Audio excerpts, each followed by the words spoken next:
I don't know how many of you run actual YouTube channels that you stream on, and I don't know how often you check the comments, and maybe you get people complaining that you deleted their comments, or in fact you haven't. But then you probably also know that there is AI censorship of forbidden opinions and words. And so you may be the victim of deliberate tampering with your communications. So you may say that you never deleted so-and-so's comments when they complain to you, but they don't quite believe you. And I guess what YouTube does is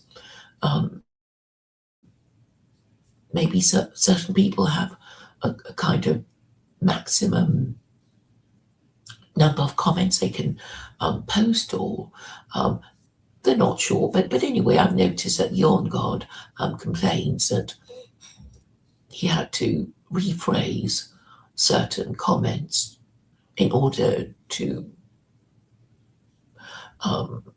be finally displayed. But there are 3 levels of censorship.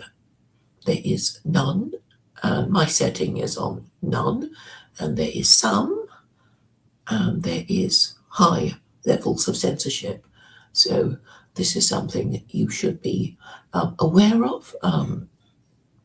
Obviously, I recommend the none, so that if I were to post on your video, all my comments would be visible, and you would have the pleasure of reading all of them, complimentary or not.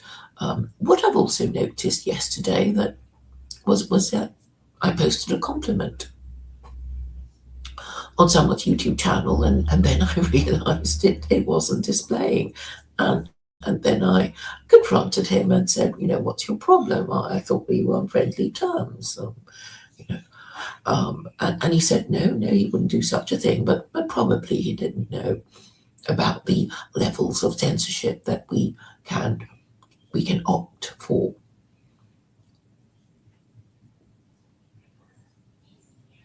So this is what I recommend in these circles. If you want to delete comments, of course you are at liberty to do so, but I think you should have the dubious pleasure of reading comments you'd like to delete. After all, they are part of the history of the stream, in that somebody listened to it and somebody commented on it. It would be a shame to just delete it because your feelings are hurt or something. For some streams, I've noticed that it is actually the live chat that is that puts it all into context.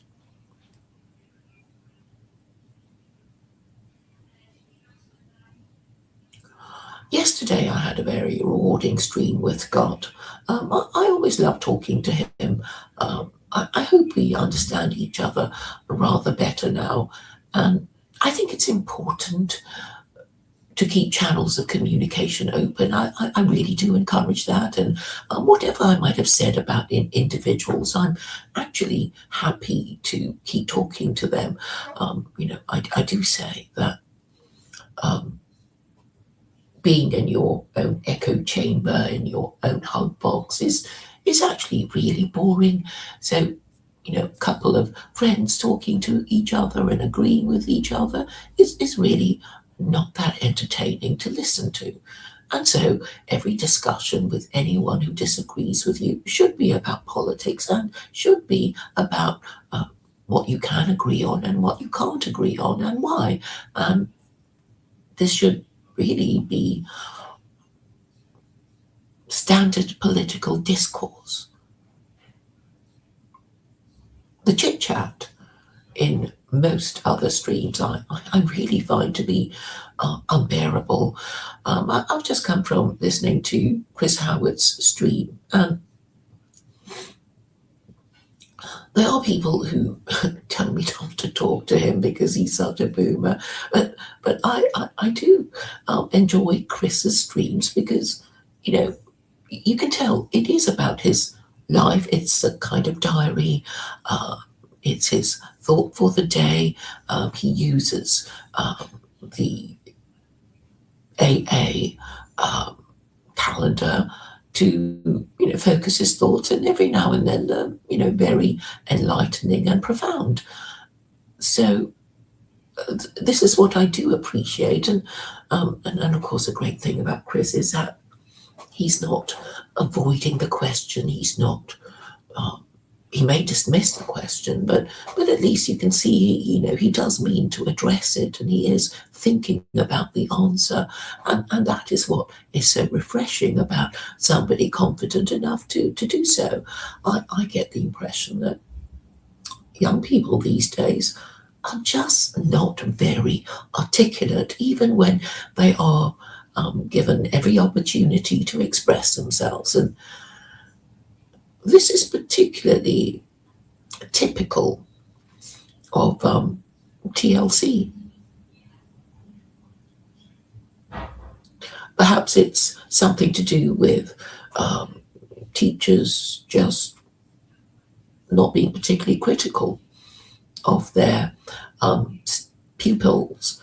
I find that in a talk, I haven't been to any of these talks at universities for ages now, but even then I noticed that a lot of these people who ask questions during the Q&A they really, really cannot get to the point.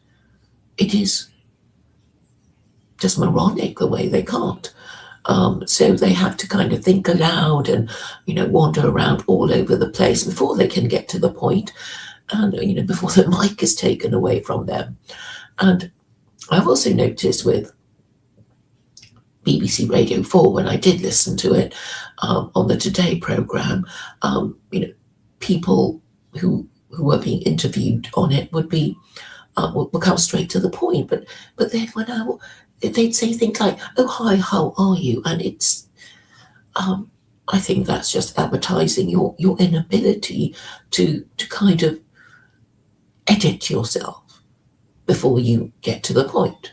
Nobody wants to hear you say unnecessary words. And I think for a lot of people, it would be really helpful for them to, talk about whatever they want to talk about in their stream, and then read a transcript and just take out all the unnecessary words, and work out the percentage of the spare verbiage that they've had to omit in order to get to the point. And I suspect it could all fit into a tweet. So why didn't they just tweet it? Why don't they just post it on X? Because I think the reason they do it is because they want attention. They think of talking as a kind of speech therapy, and this is obviously very time consuming, particularly when you have no point to make and you just want people to listen to you. I would say that the worst culprit of this practice is Paul Allen. He was on a live stream with Paul van der Klee, with somebody else, I forget now, but I used to take it personally when he would just talk at me, and then I realised that's how he is. That's how he talks to everybody, whether he trusts me or not. He just goes on and on and on, and you really have to have a good think before you can work out what he's trying to say. So I think he's in some need of classes in getting to the point. I think a lot of people are. I mean, I know some people may be suffering from some learning disability, and I won't mention their names, or some people literally have nothing to say. They just want to say their thing again and again and again, which is not very constructive. But then I know there are people who think they have to say it. I mean, I know I do it to a certain degree, but I like to think I am capable of responding to new information.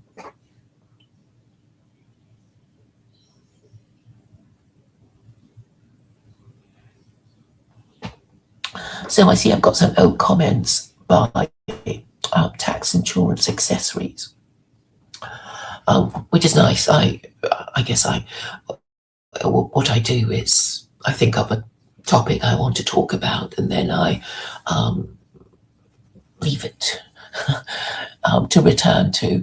And this is what I'm doing. And I see your God is I don't get the joke. I'm sorry. 1+.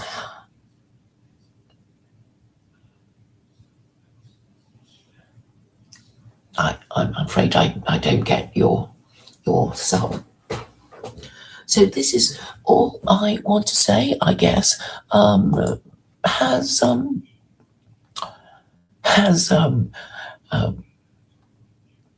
Luke Thompson gone live? I know he likes to stream at this sort of time, and what he does is, basically talk gibberish for an hour before he allows anyone to get on. And of course, people don't really want to hear him talk. They just want to get on and talk to each other. That used to happen to me. I would start a stream, and somebody would say, can I come on? Obviously, he doesn't, want to listen to anything I say, and just wants me to shut up so he can come on and say his thing, which is usually nothing to do with what I was saying. I like to think that when I do join a stream, I'll make a point of referring to what somebody has said, just to curry favor, I suppose. Now, I see nobody is being helpful by giving me a topic to talk about, so I will finish now and save you all the time and energy you might have expended in listening to me. Yon God, you've been very disappointing today. Apart from your sum, you are not, in fact, saying anything for me to prolong this stream with, but perhaps that's just as well. But thank you all for coming.